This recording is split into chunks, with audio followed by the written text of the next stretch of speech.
In this video, we're gonna see if it's possible to delete Roblox messages on mobile. Is it possible? Is it not? Let's find out.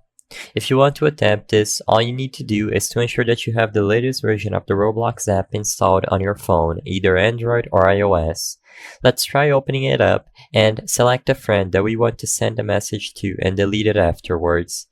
As you can see, I can open up this chat window and I'll try to say something like hi. Let's say I want to try to delete this hi message. Usually, I would just be able to hold it down and tap on it to bring up a menu that allows me to delete this message. But as you can notice, I can try holding down on these messages and no option to delete them comes up. Even if I click on the information icon at the top right corner of the screen, nothing here helps.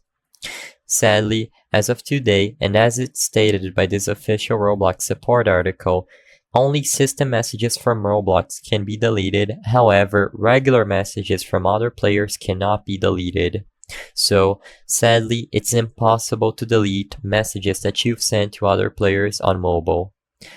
The purpose of this video is not to spread misinformation, but to let people be aware that it's impossible to delete Roblox messages on mobile. If this video cleared up any questions you had, please be sure to leave a like and subscribe for more quick and easy tips. Thank you for watching.